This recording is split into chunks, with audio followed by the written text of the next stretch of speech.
दोस्तों, क्या आप जानते हैं कि भगवान श्री कृष्ण ने हजारों साल पहले ही बता दिया था कि एक समय ऐसा आएगा जब इंसान की उम्र घटकर सिर्फ 12 साल रह जाएगी।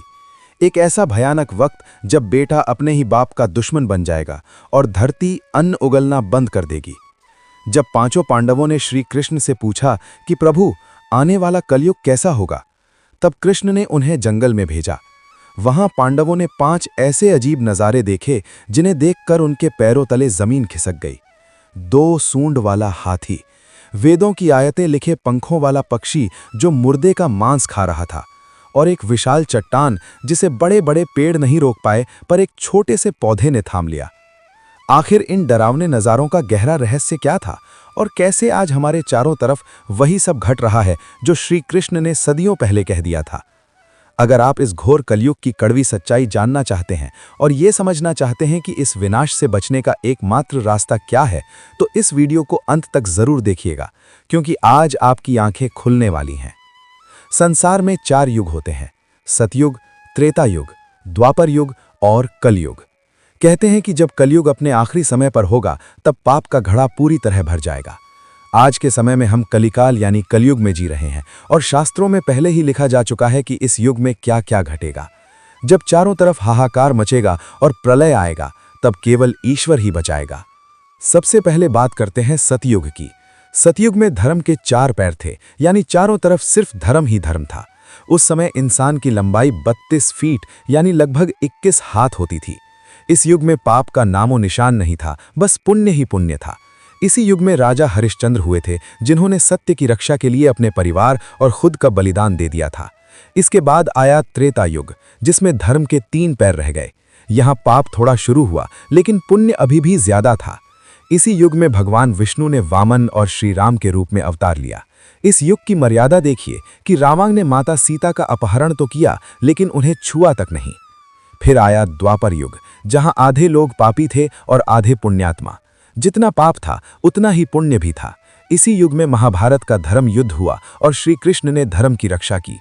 अब आया है कलिकाल यानी कलयुग, जिसमें धर्म का कोई नामो निशान नहीं बचा है। धर्म अब पंगु यानी अपाहिज बन गया है। इस युग में इंसान दिन रात पाप करता है।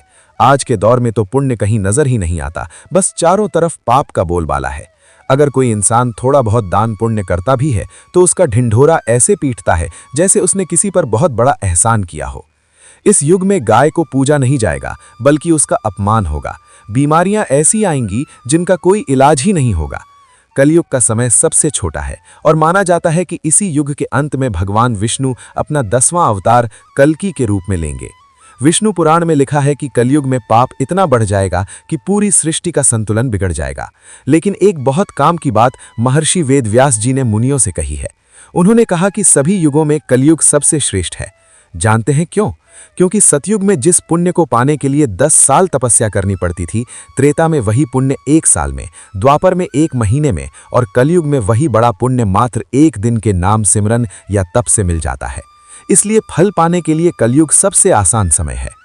श्री कृष्ण ने कलयुग के बारे में बताया है कि इस युग में ऐसे लोगों का राज होगा जो जनता का शोषण करेंगे। उनकी कथनी और करनी में जमीन आसमान का फर्क होगा। मन में कुछ और होगा और बाहर कुछ और। कलयुग में ऐसे लोग ज्ञानी और ध्यानी कहलाएंगे, जो ज्ञान की बातें तो बड़ी बड़ी करेंगे, लेकिन उनके कर्म राक्षसों जैसे होंगे। विद्वान और पंडित इस इंतजार में रहेंगे कि कब कोई मरे और उसकी संपत्ति उनके नाम हो जाए। वे दान के भूखे रहेंगे और अगर कोई गरीब थोड़ा दान देगा तो उसे दुआ देने के बजाय उससे लड़ाई झगड़ा करने लगेंगे। यही इस कलयुग की कड़वी सच्चाई है। कलयुग का मनुष्य शिशुपाल जैसा हो जाएगा। इस युग में माताओं को अपने बच्चों से इतना ज्यादा मोह होगा कि वे उनके विकास के रास्ते में बाधा बन जाएंगी। इसी मोह माया के चक्कर में घर के घर बर्बाद हो जाएंगे। बच्चों को हद से ज्यादा लाड प्यार मिलेगा, जिससे उनका स्वभाव बिगड़ जाएगा। कलयुग की विडंबना देखिए, अगर किसी दूसरे का बेटा घर छोड़कर साधु बनता है तो हजारों लोग उसके दर्शन करने जाएंगे, लेकिन अगर खुद का बेटा साधु बनने की राह पर चलेगा तो माता पिता रोने लगेंगे। वे कहेंगे कि मेरे बेटे का क्या होगा, हमारी तो दुनिया ही उजड़ गई।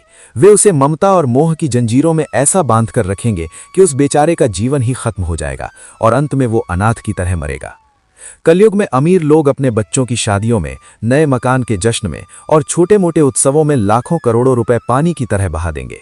वे जितना ज्यादा फिजूल खर्च करेंगे उतना ही समाज में अपना नाम समझेंगे। जिन चीजों की कोई जरूरत नहीं है उन पर सिर्फ दिखावे के लिए पैसा लुटाया जाएगा ताकि दुनिया देख सके कि उनके पास कितनी दौलत है। लेकिन वही अमीर लोग अपने पड़ोस में ये झांकने तक नहीं जाएंगे कि कोई भूखा तो नहीं सोया है। उनका अपना सगा संबंधी भूख से दम तोड़ देगा, पर वे उसकी मदद करने के बजाय उस पर हंसेंगे। दूसरी तरफ यही लोग शराब, मांस और अय्याशी में पैसा लगा देंगे, लेकिन किसी गरीब की आंखों के आंसू पोंछने के लिए इनके पास फूटी कौड़ी नहीं होगी। जय श्री कृष्णा। कलयुग में इंसान का मन बहुत नीचे गिर जाएगा और उसका जीवन पतन की ओर जाएगा। गिरते हुए इंसान को न तो धन की बड़ी बड़ी चट्टानें रोक पाएंगी, न ही सत्ता और कुर्सी के ऊंचे पेड़। इंसान के इस गिरते हुए जीवन को अगर कोई बचा सकता है तो वो है हरि नाम का एक छोटा सा पौधा। प्रभु के कीर्तन और उनके नाम की भक्ति से ही मनुष्य का कल्याण संभव है। पुराणों में साफ लिखा है कि जैसे जैसे कलयुग बढ़ेगा, भारत की गद्दी पर ऐसे लोगों का राज होगा जो वेदों और धर्म के विरोधी होंगे। ये शासक जनता से झूठ बोलेंगे, एक दूसरे की बुराई करेंगे और इनका अपना कोई नेक मकसद नहीं होगा। ये अधर्मी लोग मिलकर देश को नुकसान पहुंचाएंगे और चारों तरफ अफरा तफरी का माहौल पैदा कर देंगे। जैसे जैसे घोर कलयुग आता जाएगा, ब्राह्मण अपने संस्कारों को भूल जाएंगे और राजाओं का व्यवहार भी बहुत गिर जाएगा। कुछ मूर्ख लोग अपनी बुद्धि को ही सबसे ऊपर मानेंगे और ईश्वर के होने का सबूत मांगेंगे। वे वेदों और पुराणों का अपमान करने का दुस्साहस करेंगे। इसका मतलब यही है कि उनके पाप अब जोर मार रहे हैं।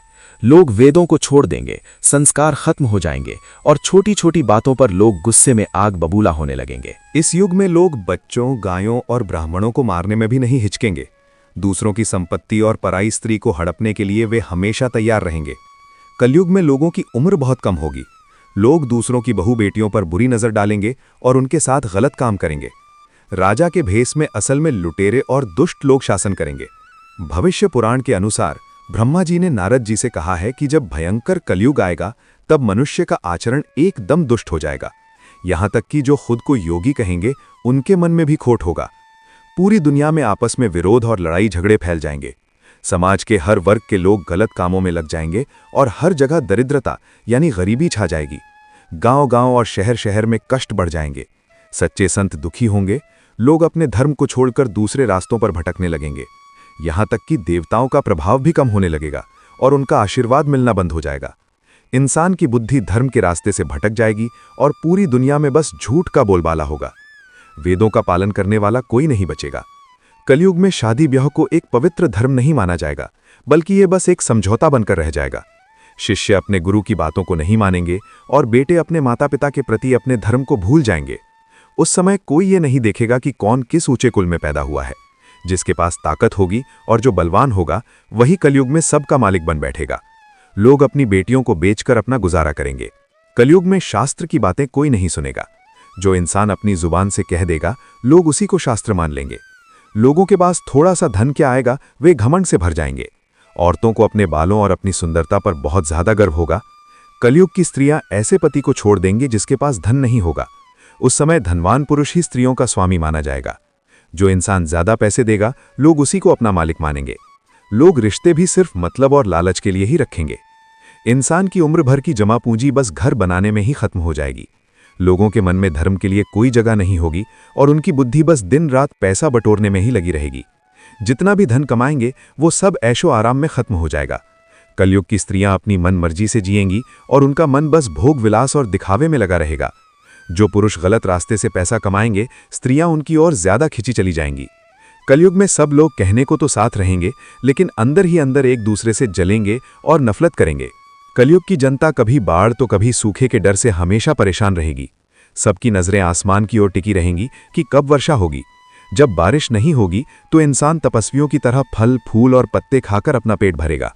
लोग हमेशा किसी न किसी दुख या कलेश से घिरे रहेंगे। अगर किसी को थोड़ा सा सुख मिल गया तो वो खुद को खुदा समझकर सब पर राज करने की कोशिश करेगा। लोग इतने आलसी और धर्महीन हो जाएंगे कि बिना नहाए धोए ही भोजन करने लगेंगे। भगवान की पूजा, मेहमानों का स्वागत और पितरों का श्राद्ध करने वाला कोई नहीं होगा। कलयुग की स्त्रियां जरूरत से ज्यादा खाने वाली और बदकिस्मत होंगी।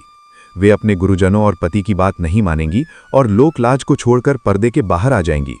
वे बस अपना ही पेट पालने की सोचेंगी। हमेशा गुस्से में भरी रहेंगी, अपने शरीर की सफाई पर ध्यान नहीं देंगी और हमेशा झूठ और कड़वे शब्द बोलेंगी। इतना ही नहीं, वे गलत रास्ते पर चलने की कोशिश करेंगी और जितना हो सके अपने शरीर का प्रदर्शन करेंगी। जो लोग ब्रह्मचारी होने का दिखावा करेंगे वे वेदों के नियमों को नहीं मानेंगे। घर परिवार वाले लोग न तो हवन करेंगे और न ही सही जगह दान देंगे। सन्यासी लोग भी मोह माया और औरतों के चक्कर में फंसे रहेंगे और उनके प्रति गंदी नजर रखेंगे। कलयुग के राजा जनता की रक्षा करने के बजाय टैक्स के बहाने उनका धन लूटेंगे। नीच और बुरे लोग धर्म का झूठा चोला पहनकर और पाखंड का सहारा लेकर भूले भाले लोगों को ठगेंगे। पाखंड और अधर्म इतना बढ़ जाएगा कि लोगों की उम्र छोटी होती चली जाएगी। उस समय 5, 6 या 7 साल की लड़कियां और 8 से 10 साल के लड़के माता पिता बनने लगेंगे। जब घोर कलयुग आएगा तब इंसान 20 साल की उम्र तक भी जिंदा नहीं रह पाएगा। उस समय लोग कम बुद्धि वाले होंगे, फालतू के दिखावे करेंगे और उनकी सोच बहुत गंदी होगी। लोग दूसरों से उधार लेंगे और उसे चुकाना भूल जाएंगे। ऐसे ऐसे धार्मिक काम और यज्ञ होंगे जिनका हमारे शास्त्रों में कोई जिक्र नहीं है। इंसान खुद को ही सबसे बड़ा पंडित और ज्ञानी समझने लगेगा। बिना किसी ठोस सबूत या शास्त्र के प्रमाण के लोग अपनी मनमर्जी से हर काम करेंगे। आसमान में तारों की चमक फीकी पड़ जाएगी और 10 दिशाएं उल्टी चलने लगेंगी। घरों की हालत ऐसी होगी कि बेटा अपने पिता को और बहू अपनी सास को नौकरों की तरह काम करने का हुक्म देगी। लोग अपने ही बूढ़े माता पिता को घर से बाहर निकाल देंगे और उनका अपमान करने में उन्हें जरा भी शर्म नहीं आएगी। कलयुग के मनुष्य सिर्फ आज में जिएंगे, उन्हें भविष्य की कोई चिंता नहीं होगी।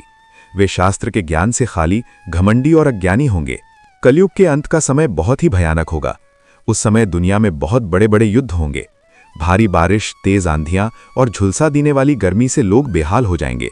भूख और लालच इतना बढ़ जाएगा कि लोग दूसरों की खड़ी खेती काट लेंगे, कपड़े चुरा लेंगे और यहां तक कि खाने पीने का सामान और बर्तन पेटी तक लूट ले जाएंगे। चोर इतने बढ़ जाएंगे कि वे अपने ही जैसे दूसरे चोरों की संपत्ति चुराने लगेंगे। एक समय ऐसा आएगा जब चोर ही चोरों का नाश करेंगे और तब जाकर कहीं जनता को थोड़ी राहत मिलेगी। कलयुग के आखिरी दौर में मनुष्य की उम्र बहुत कम रह जाएगी। ज्यादा से ज्यादा लोग 30 साल तक जिएंगे, लेकिन औसत उम्र सिर्फ 20 साल ही रह जाएगी।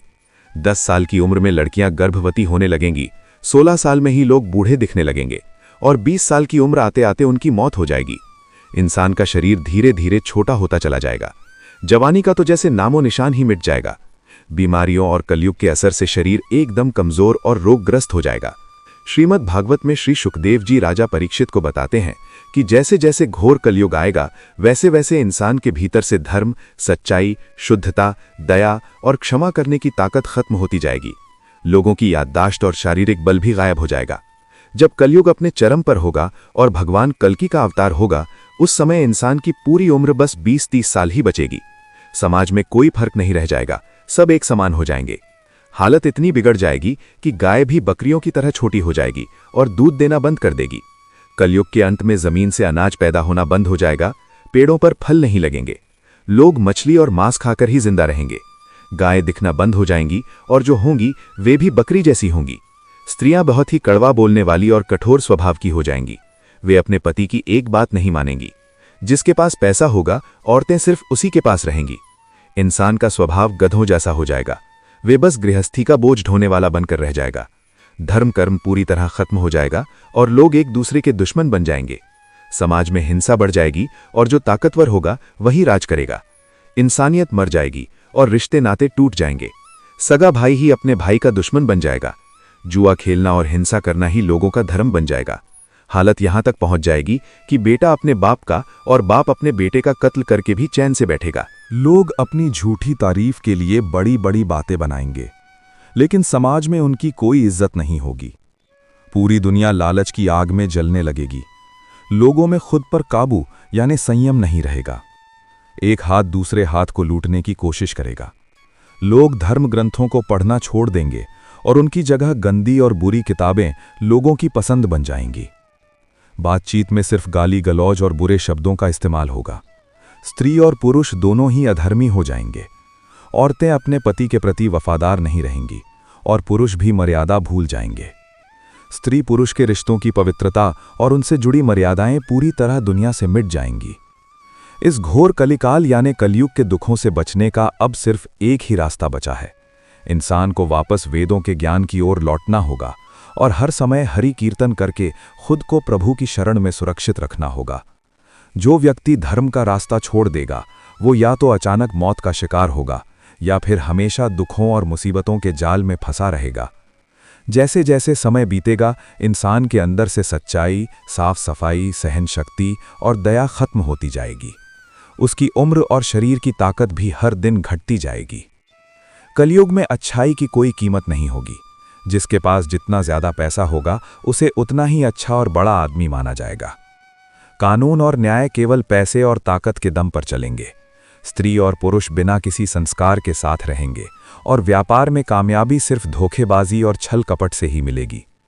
पुराने समय के ब्राह्मण अपनी तपस्या और ज्ञान के लिए जाने जाते थे, लेकिन कलयुग के ब्राह्मण सिर्फ एक जनेऊ धागा पहनकर खुद को बड़ा पंडित कहेंगे।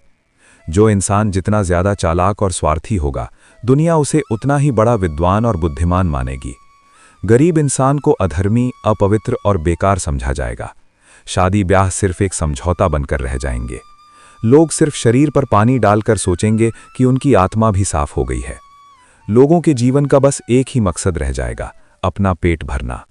लोग आत्मा की सुंदरता के बजाय अपने बालों और बाहरी दिखावे को ही असली सुंदरता मानेंगे। सरकारें भ्रष्ट लोगों से भर जाएंगी और लोग कुर्सी पाने के लिए एक दूसरे का खून बहाएंगे। जब भयंकर सूखा और अकाल पड़ेगा और भारी टैक्स की मार पड़ेगी, तब मजबूर होकर लोग जड़, पत्ते, मांस, जंगली शहद और फूल बीज खाकर अपना गुजारा करेंगे। कभी भीषण ठंड, कभी तेज हवा, कभी आग जैसी गर्मी और कभी बर्फबारी लोगों को बहुत तड़पाएगी। श्री कृष्ण ने पहले ही कह दिया था कि कलयुग का रूप ऐसा ही भयानक होगा। सनातन धर्म में सतयुग के केंद्र भगवान शिव थे, त्रेता में श्री राम, द्वापर में श्री कृष्ण और इस कलिकाल में भगवान बुद्ध मुख्य केंद्र हैं। लेकिन श्री कृष्ण के बताए रास्ते को ही आज के और भविष्य के लिए सबसे श्रेष्ठ धर्म माना गया है। श्री कृष्ण का जीवन हमें हर कदम पर शिक्षा देता है। महाभारत और गीता सिर्फ हिंदुओं के लिए नहीं, बल्कि पूरी दुनिया और पूरी मानव जाति के लिए अनमोल रत्न है। हर इंसान को इसे पढ़ना और सुनना चाहिए, क्योंकि महाभारत में जीवन का ऐसा कोई विषय नहीं है जिसका हल न दिया गया हो। इसमें धर्म, न्याय, राजनीति, परिवार, ज्ञान, विज्ञान और योग सब कुछ समाया हुआ है। आज के इंसान के लिए महाभारत की एक कहानी बहुत बड़ी सीख देती है। ये बात तब की है जब पांचों पांडवों को वनवास हो गया था। जंगल जाने से पहले पांडवों ने श्री कृष्ण से एक सवाल पूछा। उन्होंने कहा, हे श्री कृष्ण, अभी द्वापर युग खत्म होने वाला है। हमें ये बताइए कि आने वाले कलयुग की चाल कैसी होगी, वहां क्या क्या घटेगा। श्री कृष्ण मुस्कुराए और बोले, तुम पांचों भाई अभी वन में जाओ और वहां तुम्हें जो कुछ भी दिखाई दे उसे गौर से देखना। वापस आकर मुझे बताना, फिर मैं तुम्हें उसका गहरा मतलब और कलयुग पर उसका प्रभाव समझाऊंगा। श्री कृष्ण की बात मानकर पांचों भाई जंगल की ओर निकल पड़े। वन में उन्होंने कुछ ऐसी चीजें देखीं जिन्हें देखकर उनके होश उड़ गए। वे आश्चर्यचकित रह गए कि ऐसा कैसे संभव है। आखिर उन्होंने जंगल में ऐसा क्या देखा और श्री कृष्ण ने उन अजीबोगरीब घटनाओं का क्या जवाब दिया। ये बहुत ही रोचक और चौंकाने वाली बात है। इसे पूरा जरूर सुनना, क्योंकि ये बातें आज के समय की कड़वी सच्चाई हैं। जब पांचों भाई वन में रहने लगे तो एक दिन वे अलग अलग दिशाओं में घूमने निकले। सबसे पहले युधिष्ठिर ने जंगल में एक ऐसी चीज देखी जिसे देखकर उनके होश उड़ गए। उन्होंने देखा कि एक हाथी है जिसके 2 सूंड हैं। युधिष्ठिर के आश्चर्य का ठिकाना नहीं रहा कि ऐसा कैसे संभव है। उधर अर्जुन दूसरी दिशा में थे। उन्होंने देखा कि एक पक्षी बैठा है जिसके पंखों पर वेदों की पवित्र बातें लिखी हैं, लेकिन वो पक्षी बड़े चाव से मुर्दे का मांस खा रहा है। ये नज़ारा बहुत ही अजीब था। भीम ने जो देखा वो तो और भी हैरान करने वाला था।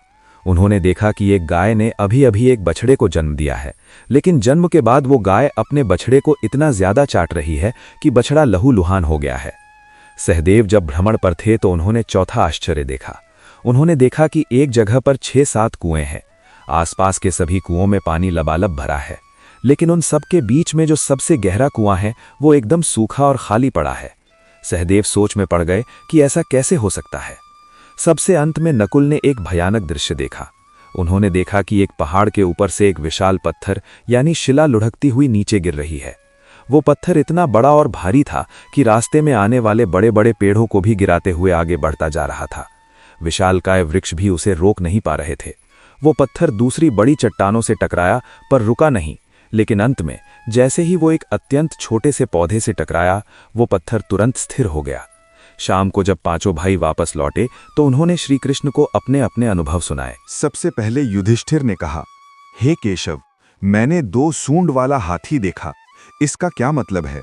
श्री कृष्ण मुस्कुराए और बोले, हे धर्मराज, अब तुम कलयुग के बारे में सुनो। कलयुग में ऐसे लोगों का राज होगा जो जनता का दोनों तरफ से शोषण करेंगे।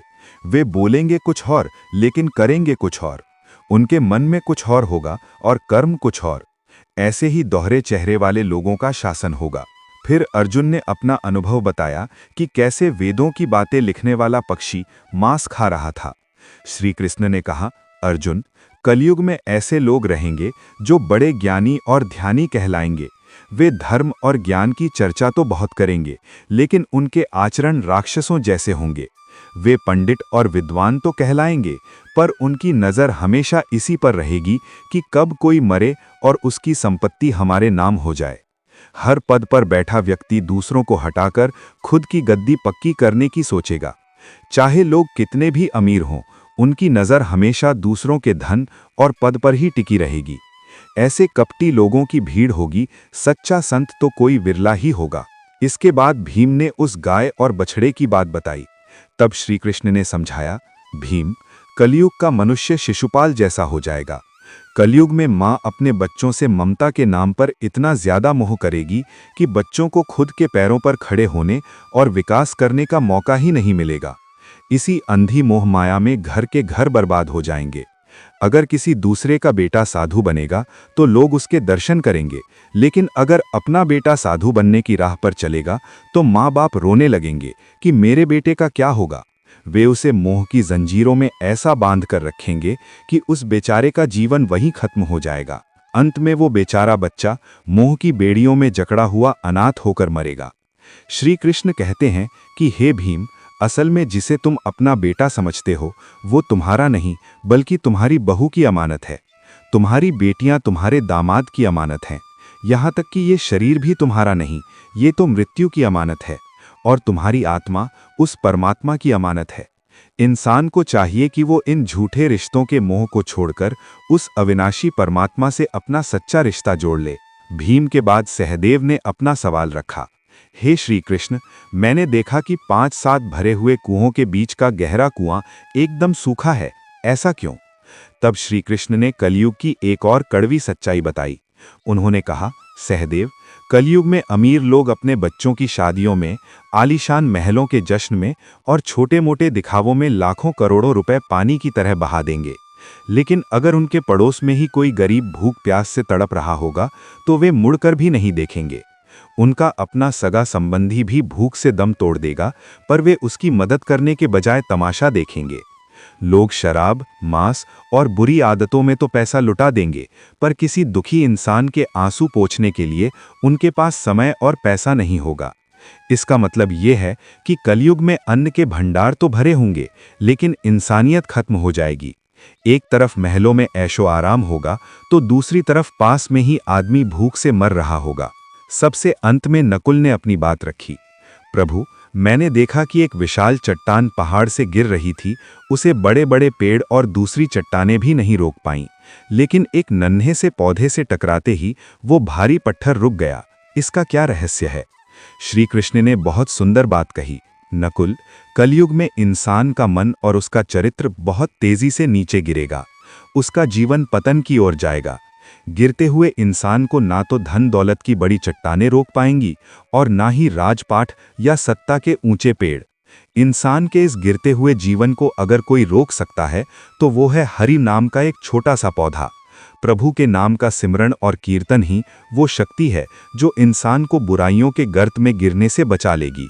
त्रेता और द्वापर युग में भगवान ने राम और कृष्ण के रूप में अवतार लिया।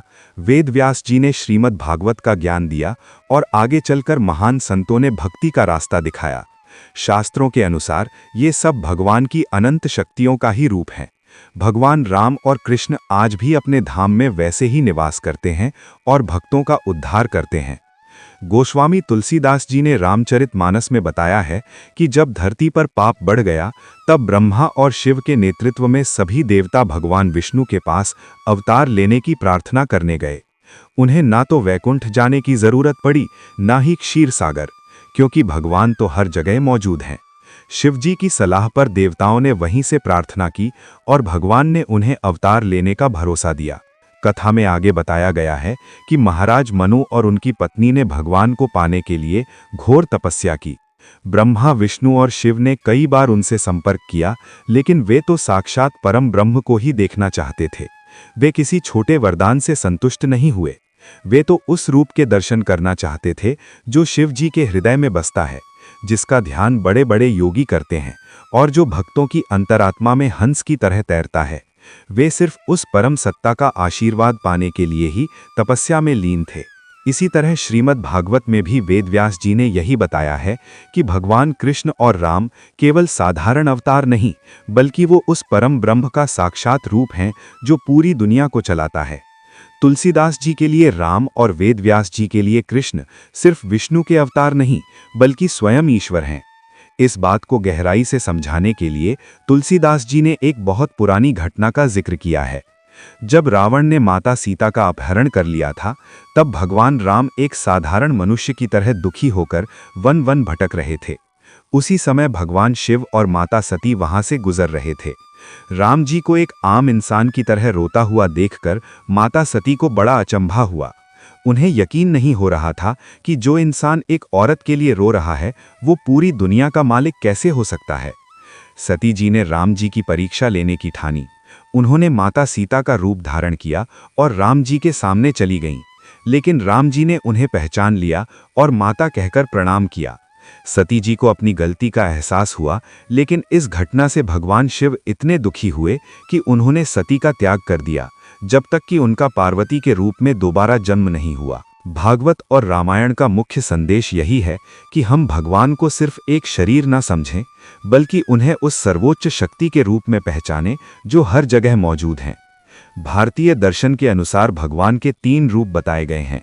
निर्गुण निराकार, वो ईश्वर जिसे हम देख नहीं सकते, जो पूरी कायनात में एक शक्ति की तरह फैला हुआ है। वो अजन्मा और अनंत है। निर्गुण साकार, वो परमात्मा जो हर कण में मौजूद है, जैसे बिजली हर तार में होती है पर दिखती नहीं। वो हमारे अनुभव और बोध के लिए हर जगह उपलब्ध है। सगुण साकार, जब वही परम ब्रह्म इंसान का रूप लेकर धरती पर आता है, जैसे श्री राम और श्री कृष्ण। ये तो सभी जानते हैं कि श्री कृष्ण भगवान के अवतार थे और भगवान कभी कुछ गलत नहीं करते। महाभारत में कौरवों ने हमेशा पांडवों के साथ बुरा व्यवहार किया। बचपन से ही उन्होंने पांडवों को मारने और नीचा दिखाने की कोशिश की। यही असली अधर्म है। हद तो तब हो गई जब कौरवों ने अपनी ही कुलवधू यानी द्रौपदी का भरी सभा में अपमान किया। हालांकि इसमें पांडवों से भी कुछ गलतियां हुईं, लेकिन कौरवों ने तो धर्म की सारी सीमाएं ही लांघ दी थीं। भगवान कृष्ण शांति का प्रस्ताव लेकर भी गए थे, लेकिन अहंकारी दुर्योधन ने उसे ठुकरा दिया। धृतराष्ट्र अपने पुत्र के मोह में इतना अंधा हो गया था कि उसकी बुद्धि ने काम करना बंद कर दिया था। संजय, विदुर और भीष्म पितामह जैसे ज्ञानी लोग जानते थे कि इस युद्ध का नतीजा भयानक होगा। उन्होंने युद्ध रोकने की बहुत कोशिश की, लेकिन कौरवों को अपनी शक्ति का घमंड था। जरा सोचिए, अगर उस युद्ध में कौरव जीत जाते तो क्या होता। जो इंसान अपने ही परिवार की बहू का सम्मान नहीं कर सका, वो राजा बनने के बाद आम जनता के साथ कैसा व्यवहार करता। वो पूरी प्रजा पर कितना जुल्म करता, इसका अंदाजा आप खुद ही लगा सकते हैं।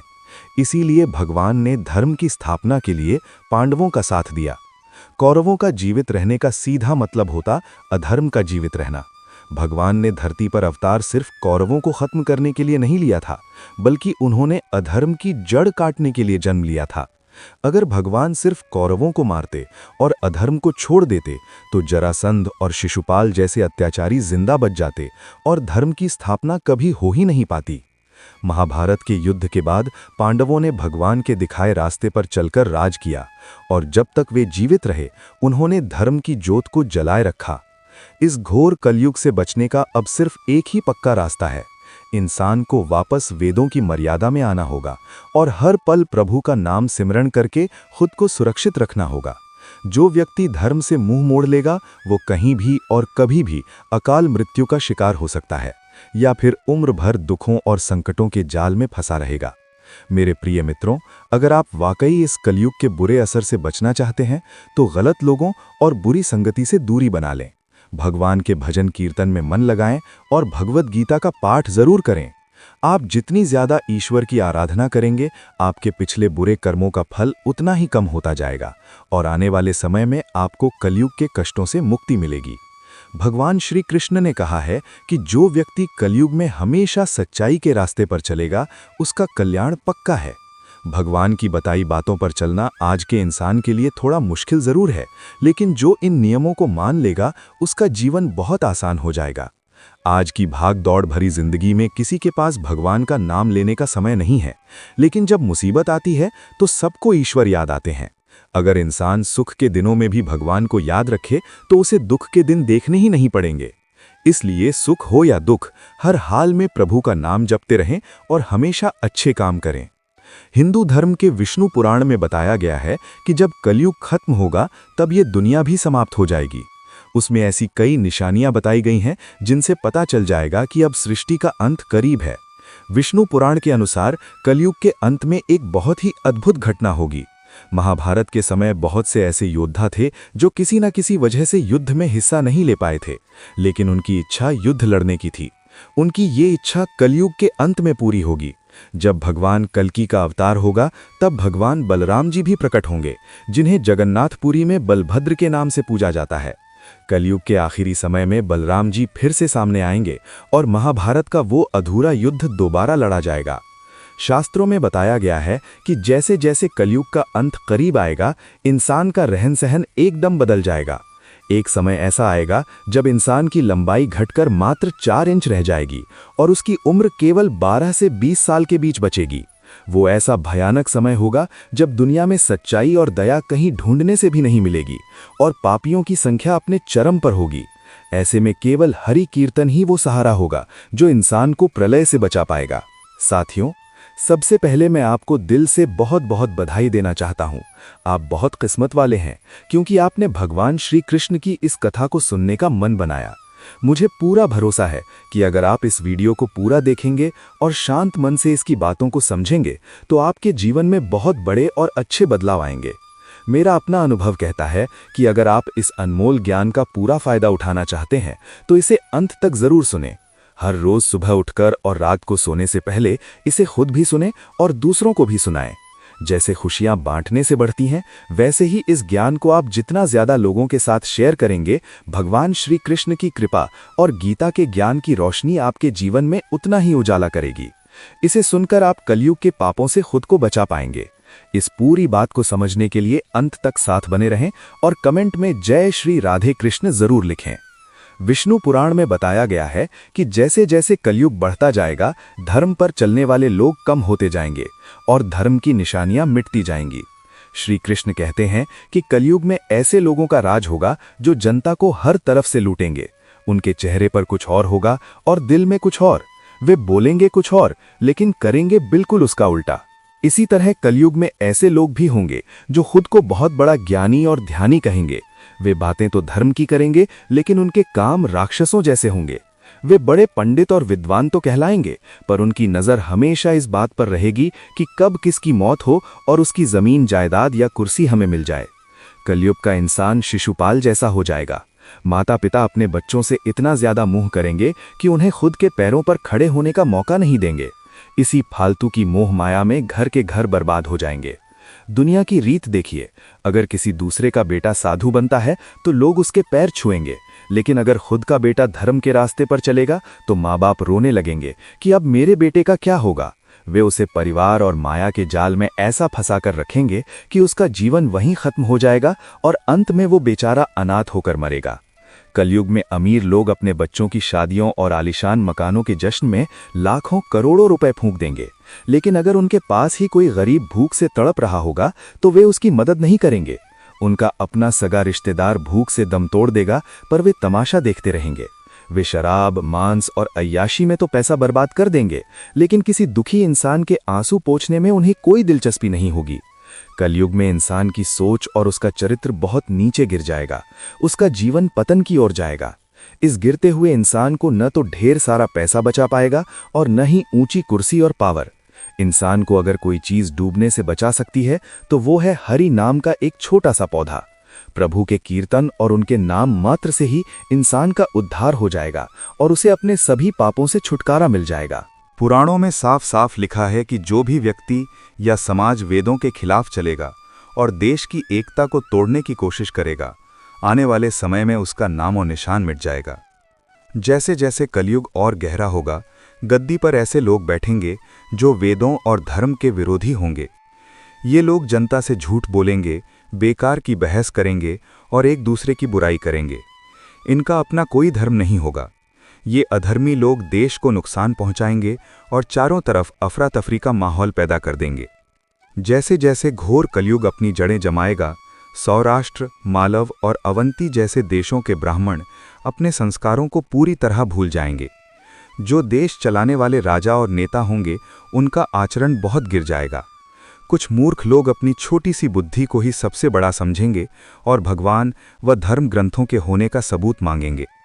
वे वेदों का अपमान करेंगे, जिसका साफ मतलब ये है कि उनके पाप अब उन पर हावी हो चुके हैं। जब लोग वेदों को छोड़कर संस्कारहीन हो जाएंगे, तब सिंधु और कश्मीर जैसे इलाकों पर ऐसे लोगों का राज होगा जो नाम के तो ऊंचे होंगे, लेकिन उनके भीतर कोई तेज या नैतिकता नहीं होगी। उस समय के राजा और राजनेता झूठे और अधर्मी होंगे। वे जरा सी बात पर गुस्से में आग बबूला हो जाएंगे। ये दुष्ट लोग औरतों, बच्चों और निर्दोषों को नुकसान पहुंचाने में जरा भी नहीं हिचकेंगे। दूसरों की संपत्ति और पराई स्त्री पर उनकी नज़र हमेशा टिकी रहेगी। इनकी ताकत और उम्र बहुत कम होगी और राजा के भेष में ये असल में लुटेरे होंगे। जब देश चलाने वाले ही ऐसे होंगे, तो जनता का स्वभाव भी वैसा ही हो जाएगा। राजा तो प्रजा को लूटेगा ही, लेकिन आम लोग भी आपस में एक दूसरे को सताने लगेंगे और अंत में सब के सब तबाह हो जाएंगे। ये सारी बातें भागवत पुराण में पहले ही लिख दी गई थीं। भविष्य पुराण के अनुसार ब्रह्मा जी ने नारद जी से कहा था कि कलयुग में योगी कहलाने वाले लोग भी मन के मैले होंगे। समाज के हर वर्ग में बुराई फैल जाएगी और राजाओं का चरित्र पूरी तरह खत्म हो जाएगा। हर गांव और हर शहर में दुख बढ़ जाएगा। सच्चे संत परेशान होंगे और लोग अपने धर्म को छोड़कर दूसरे रास्तों पर भटकने लगेंगे। यहाँ तक कि पृथ्वी से देवताओं का आशीर्वाद भी खत्म हो जाएगा और चारों तरफ बस झूठ का राज होगा। महर्षि व्यास जी कहते हैं कि कलयुग में कोई भी इंसान अपनी मर्यादा में नहीं रहेगा। वेदों की बातें कोई नहीं मानेगा और शादी जैसा पवित्र रिश्ता सिर्फ एक समझौता बनकर रह जाएगा। शिष्य अपने गुरु का सम्मान नहीं करेंगे और बच्चे अपने माता पिता की सेवा नहीं करेंगे। कुल या खानदान की कोई कीमत नहीं रहेगी। जिसके पास लाठी होगी, भैंस उसी की होगी, यानी जो बलवान होगा वही सबका मालिक बनेगा। लोग पैसे के लिए अपनी बेटियों तक का सौदा करने लगेंगे। शास्त्र की बातों को कोई नहीं पूछेगा, बस ताकतवर इंसान के कहे शब्द ही कानून माने जाएंगे। कलयुग में थोड़े से पैसे आते ही इंसान घमंड से फूल जाएगा। औरतों को अपने बालों और बाहरी सुंदरता पर बहुत ज्यादा गुरूर होगा। स्त्रियां ऐसे पति को छोड़ देंगी जिसके पास धन नहीं होगा और केवल अमीर पुरुषों को ही अपना स्वामी मानेंगी। रिश्ते सिर्फ मतलब और रुतबे के लिए रखे जाएंगे। इंसान की सारी कमाई सिर्फ मकान बनाने में ही खत्म हो जाएगी, जिससे दान पुण्य के लिए कुछ बचेगा ही नहीं। लोगों की बुद्धि सिर्फ पैसा बटोरने और उसे ऐशो आराम में उड़ाने में लगी रहेगी। कलयुग की स्त्रियां अपनी मनमर्जी करेंगी और जो पुरुष गलत तरीके से धन कमाएगा उसकी ओर ज्यादा आकर्षित होंगी। कलयुग में लोग बराबरी की बातें तो बहुत करेंगे, लेकिन एक दूसरे से नफरत पालेंगे। जनता हमेशा कभी बाढ़ तो कभी सूखे के डर में जीती रहेगी।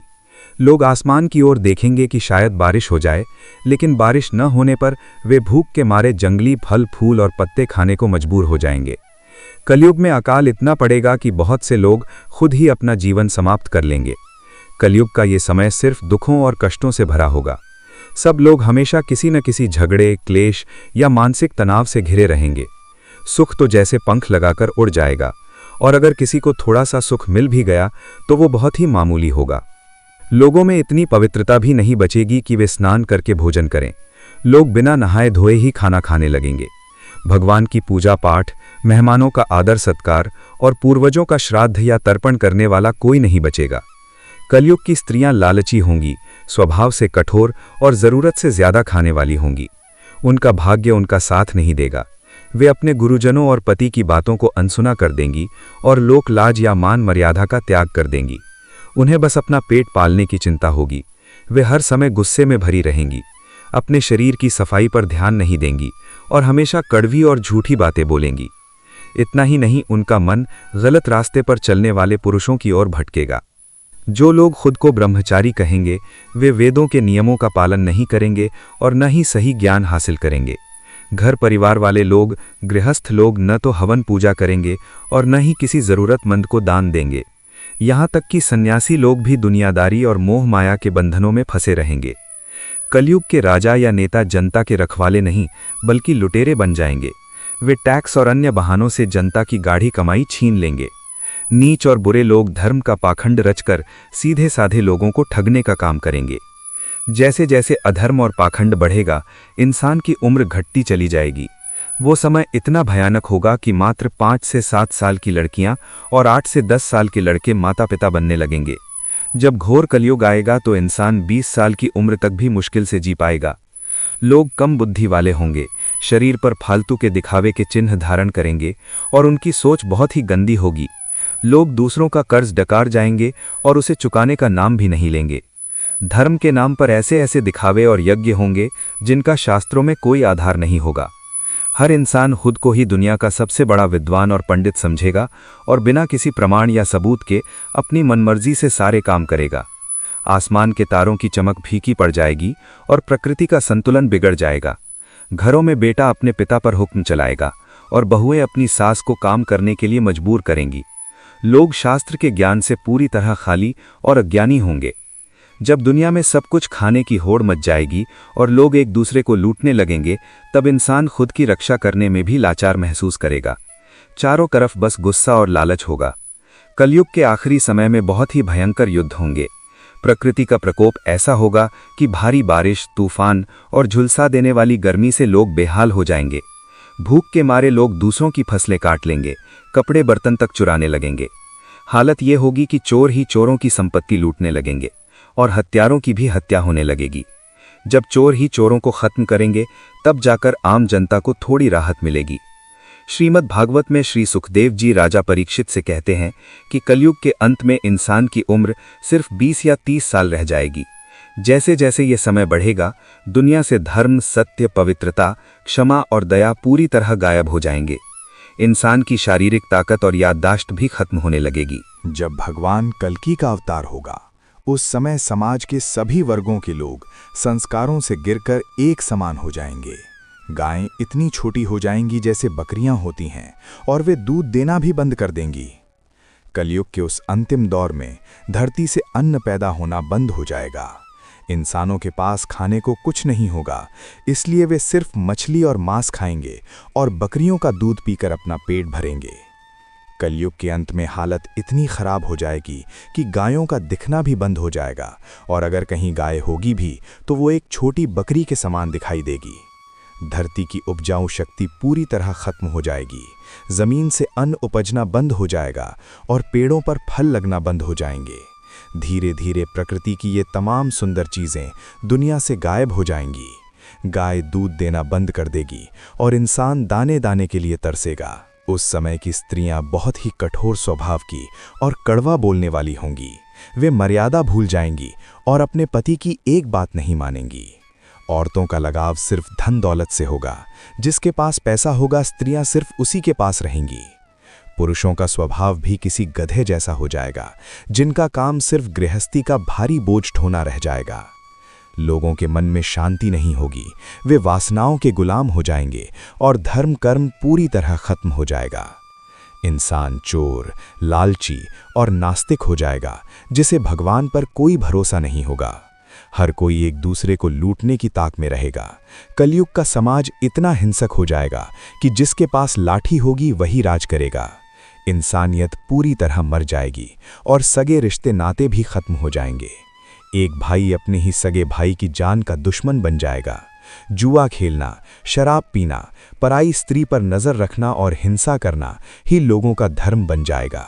शास्त्रों में लिखा है कि कलयुग के अंत में ऐसी स्थिति आएगी कि बेटा अपने पिता का वध कर देगा और पिता अपने बेटे की जान ले लेगा और उन्हें इस बात का कोई अफसोस भी नहीं होगा। लोग अपनी झूठी तारीफ पाने के लिए बड़ी बड़ी बातें बनाएंगे और हैरानी की बात यह है कि समाज में उनकी कोई बुराई भी नहीं करेगा। पूरा जगत लालच के अंधकार में डूब जाएगा, इसमें कोई शक नहीं है। एक हाथ दूसरे हाथ की संपत्ति छीनने की कोशिश करेगा। कलयुग में लोग अच्छे शास्त्रों और धर्म ग्रंथों से दूर हो जाएंगे। गंदी बातें, गंदा साहित्य और अनैतिक विचार ही लोगों को पसंद आएंगे।